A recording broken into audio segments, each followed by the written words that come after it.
The story of the Bloods and Crips doesn't begin with violence, it begins with struggle. In the late 1960s, South Central Los Angeles was a neighborhood trapped between two worlds, one fighting for equality, and the other drowning in poverty, racism, and neglect. The civil rights movement had brought change to America, but its effects rarely reached the inner-city streets where young black men faced unemployment, police brutality, and systemic discrimination every single day. After the assassination of Dr. Martin Luther King Jr., hope turned into anger. Across Los Angeles, youth felt abandoned, by the government, by schools, by the system that was supposed to protect them.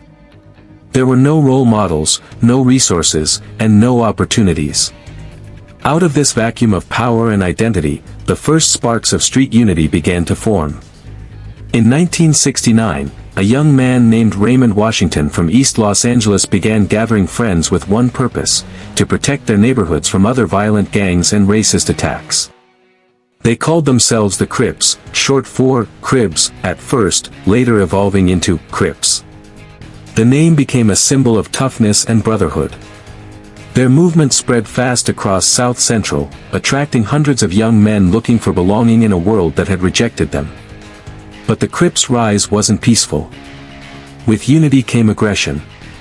Smaller local gangs felt threatened as the Crips began taking over territories, demanding allegiance, and controlling the streets. What started as a group meant to defend the community slowly turned into a violent organization hungry for dominance. They gained a reputation for wearing blue rags, walking in groups, and enforcing their rule through intimidation. As the Crips expanded, fear spread across Los Angeles. Those who refused to join or bow down became enemies. In response, smaller gangs formed alliances for survival. Among these alliances were the Piru Street Boys, Brims, and other independent sets. Together, they stood against the Crips' growing power, and from this resistance, the Bloods were born. The name, Bloods, carried meaning beyond just a gang identity. It was about loyalty, protection, and family, a commitment to look out for each other in a city that didn't care whether they lived or died. The Bloods adopted the color red, standing in direct opposition to the Crips' blue. Their rivalry wasn't just about colors, it was about control, respect, and survival. By the early 1970s, South Central had become a battlefield. Streets were divided block by block, and violence became part of everyday life. Teenagers carried weapons instead of books. Friendships were broken by colors, and families were torn apart by loss. Yet, for many inside these gangs, it was more than crime, it was identity. Being a Blood or a Crip meant belonging to something larger than yourself. What makes their origin so tragic is that both groups came from the same pain, the same poverty, the same oppression, the same broken system. They were reflections of their environment, created by neglect and pushed into chaos. As decades passed, this rivalry would grow into one of the deadliest and most influential gang wars in American history, spreading far beyond Los Angeles and shaping the face of gang culture around the world. The Bloods and Crips were never just gangs. They were products of their time, symbols of how a community failed to heal and how generations of young lives were consumed by a cycle of revenge that began with a single spark in the streets of South Central Los Angeles. As the 1970s unfolded, the streets of Los Angeles were already tense. The Crips, now spread across multiple neighborhoods, had become a symbol of fear and control. Their rapid rise to power left smaller gangs cornered, with few choices: join the Crips, or become their enemies. This pressure was the beginning of a deadly feud that would soon consume entire communities. The spark that ignited the war wasn't a single event, but a chain of violence, betrayal, and revenge that grew like wildfire. It began when the Crips, expanding their dominance, started targeting local groups that refused to merge. One of those groups was the Piru Street Boys, led by young men who refused to surrender their identity. What began as fistfights and street clashes soon turned into gun battles and bloodshed. The first serious confrontation between the Crips and the Piru Street Boys marked a turning point. Several Piru members were beaten and humiliated by Crips at a local party, an act that would never be forgotten. The Pirates sought alliances with other small gangs like the Brims, Bishops, and Denver Lanes. Together, they united under one name, the Bloods. Their alliance was born out of pain and necessity, not ambition. Once the Bloods formed, the lines were drawn. Blue versus red. Loyalty versus loyalty. It was no longer just about neighborhood pride, it became about survival. The murder of young members on both sides only deepened the hatred. Retaliation followed retaliation, and soon, the war spiraled beyond control. In the ghettos of Los Angeles, gunfire became the soundtrack of the night. Schools and parks turned into battlegrounds. The Crips would drive through enemy territory, opening fire on Blood sets. In response, Blood members ambushed Crips wherever they could find them. Each death demanded another. Each loss fueled rage. The police, overwhelmed and often outnumbered, didn't understand the depth of this conflict. Many officers treated it as mere street crime, failing to see that it had become something much larger, a full-blown war over identity, respect, and revenge. As media attention grew, the reputation of both gangs spread across the nation, turning them into legends of street power. What made this war even more tragic was that many of those fighting didn't even know how it truly began. By the 1980s, a new generation of gang members had been born into a feud they inherited, not created. They were fighting ghosts of the past, carrying out revenge for brothers, cousins, and friends they never met. The Bloods and Crips conflict became more than a territorial dispute, it became cultural, symbolic, and generational. The streets of South Central Los Angeles turned into war zones, painted in red and blue. And though the origins of the feud started with a single act of defiance, what followed was decades of violence that claimed thousands of lives and reshaped America's understanding of urban warfare. The spark that started the war was small, but in the dry, angry streets of Los Angeles, it lit a fire that burned for generations. By the early 1980s, the streets of Los Angeles were already drenched in violence. What had started as a local war between neighborhoods had now become something far larger, a movement of chaos that spread beyond California's borders. The Bloods and Crips were no longer just street gangs, they had become a national symbol of rebellion, fear, and control. And the rest of America was about to feel their impact. The expansion began when members of both gangs were arrested and sent to prisons across the United States. Inside those walls, their reputations grew. The blue and red bandanas became badges of identity, signs of power that other inmates either respected or feared. Crips and Bloods began recruiting within prison systems, turning correctional facilities into new battlegrounds. What the police thought was containment actually became distribution, spreading the gang's influence from coast to coast. At the same time, another storm was brewing on the streets, the crack cocaine epidemic. The 1980s brought a new way to make money, fast. Drugs became the fuel that kept the war alive. Both the Bloods and Crips saw an opportunity to dominate the drug trade, and with that came more violence, more money, and more bloodshed. Entire neighborhoods became war zones as dealers fought to control every corner. From Los Angeles, the influence spread east, first to Compton, then San Diego, Las Vegas, Houston, and soon all the way to New York City. The Crips moved fast, using their numbers and fear to expand, while the Bloods countered by forming alliances in every new city they reached. Local gangs that once operated independently started taking sides, pledging loyalty to one color or the other. By the 1990s, cities like Chicago, Baltimore, St. Louis, and Atlanta were experiencing the same chaos that had once been confined to LA. Drive-by shootings, turf wars, and retaliatory killings became common headlines. Law enforcement realized this wasn't just a local issue anymore, it was a national crisis. But despite increased crackdowns, the gangs kept growing. Every arrest seemed to multiply their presence, as incarcerated members trained and recruited more soldiers behind bars. Pop culture also played its role. Rap music, films, and television began referencing the Bloods and Crips, often glorifying their image as symbols of street power and defiance. Movies like Colors and artists like NWA and Ice-T brought gang life into the mainstream. What was once hidden in the alleys of South Central was now part of American pop culture, and it fascinated a generation. However, behind the fame was tragedy. Thousands of lives were lost. Families were destroyed. Children grew up learning that survival meant choosing a color. The gangs became part of the environment, something you couldn't escape even if you wanted to. Schools, parks, and neighborhoods turned into territories, and crossing the wrong street could cost you your life. The spread of the Bloods and Crips across America marked a dark chapter in the country's urban history. What began as a small neighborhood conflict now stretched across state lines, influencing crime, music, fashion, and even language.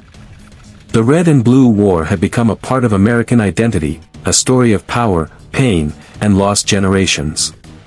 The violence that once belonged to South Central Los Angeles had found a home in every corner of America, proving that this was no longer just a local feud, but a national epidemic of anger, survival, and self-destruction. Colors, red and blue, two shades that came to represent life or death in the streets of America.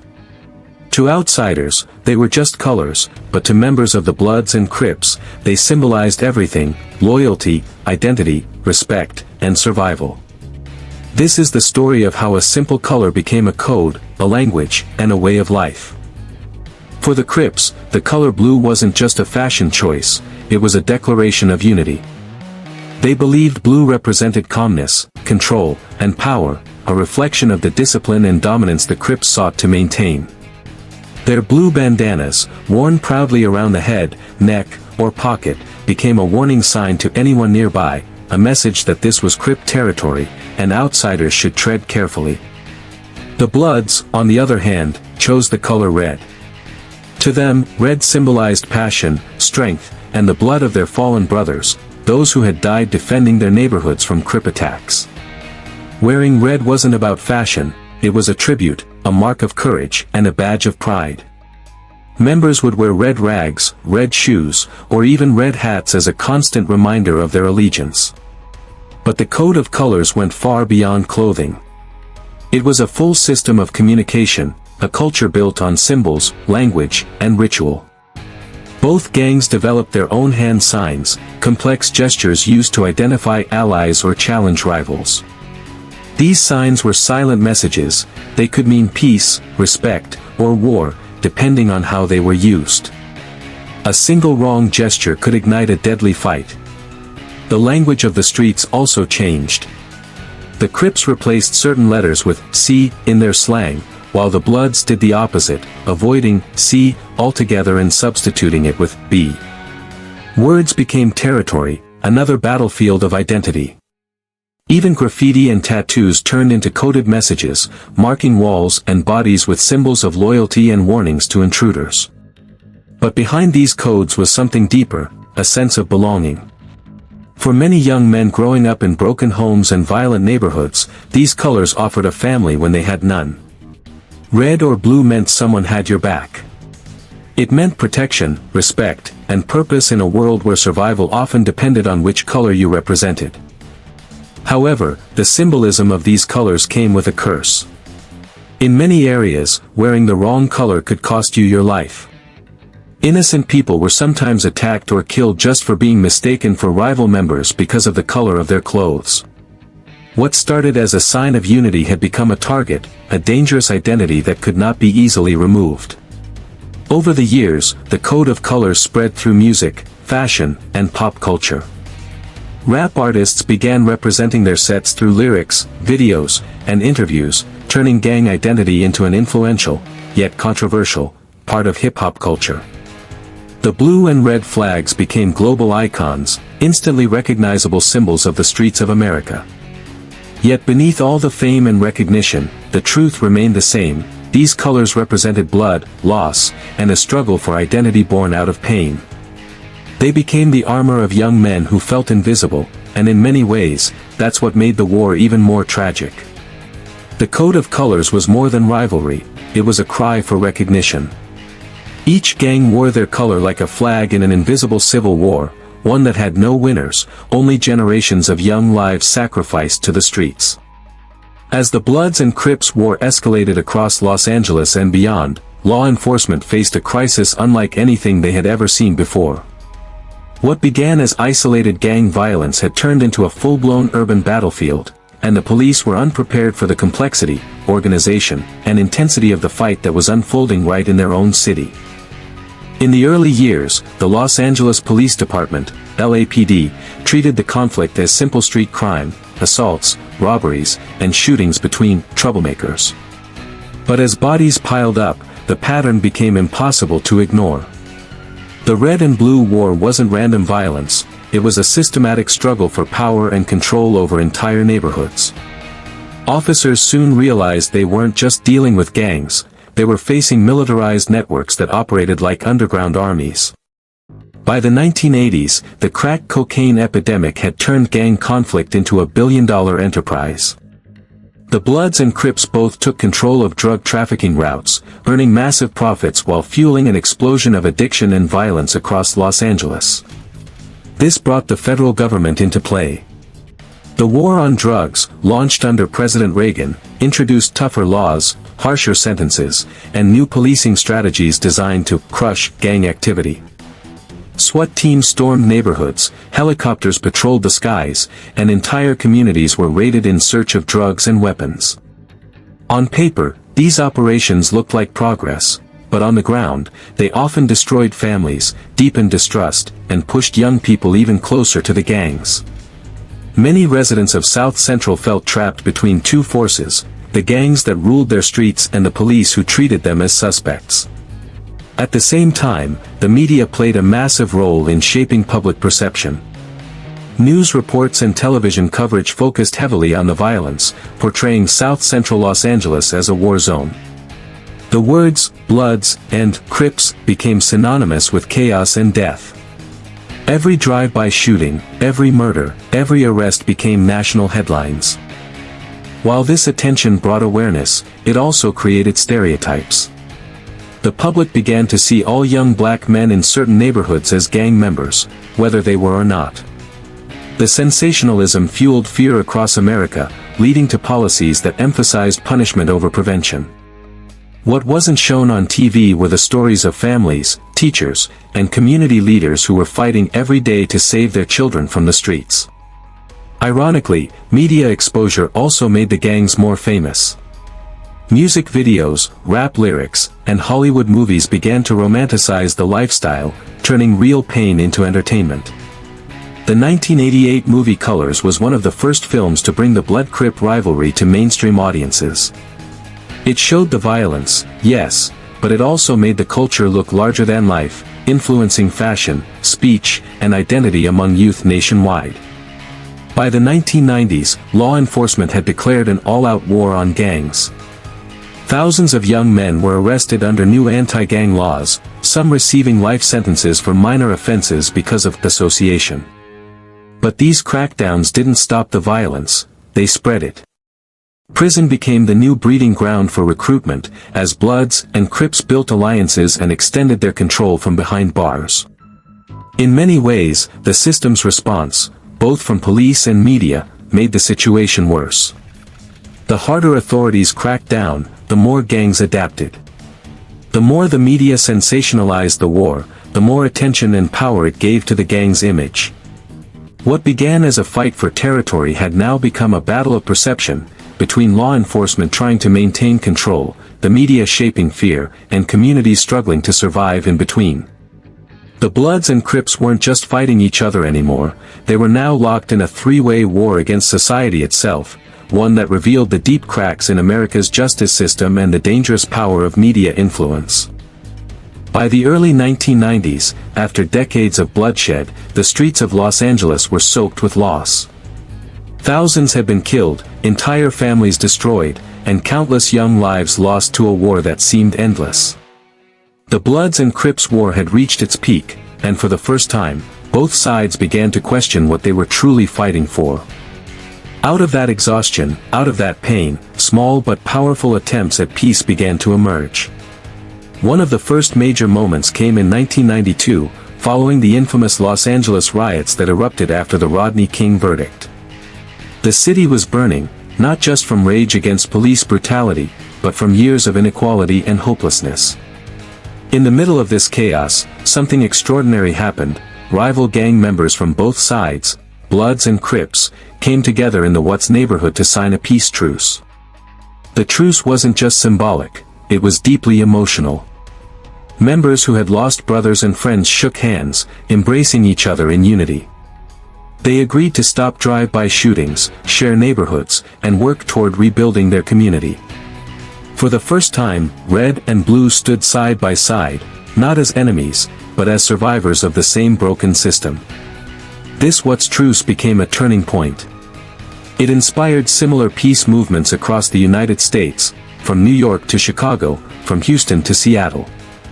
Former gang members began using their influence to stop the violence and guide younger generations away from the streets.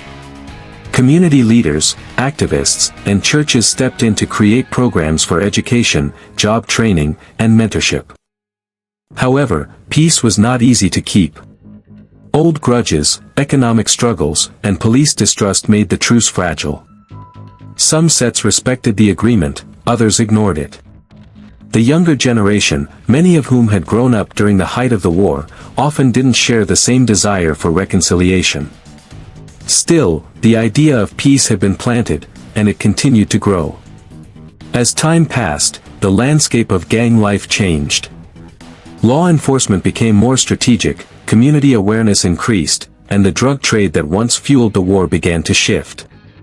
By the 2000s, social media brought new challenges, but also new opportunities for communication. Many former gang members began speaking out online, sharing their stories, and advocating for unity and reform. Figures like Tookie Williams, one of the original Crip founders, became symbols of redemption. From prison, he wrote children's books about peace and nonviolence, warning youth about the consequences of gang life.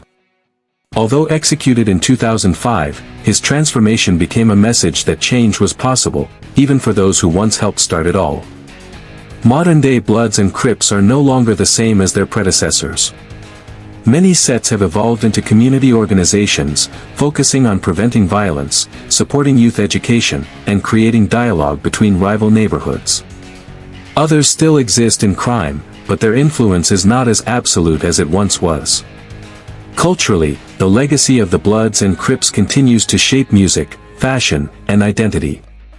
Rap icons who once glorified gang life now use their platforms to promote peace and empowerment.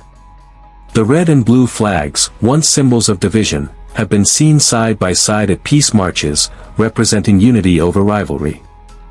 The war between the Bloods and Crips may never fully disappear, its scars are too deep, its history too long. But what has emerged is a new understanding, that the real enemy was never the rival color, but the poverty, inequality, and neglect that created the war in the first place. Today, the story of the Bloods and Crips stands as both a warning and a lesson. It shows how easily communities can be torn apart, and how powerfully they can come together when they choose peace. The red and blue streets of Los Angeles have seen enough blood. Now, they carry a new hope, that the next generation won't have to die for the colors they wear.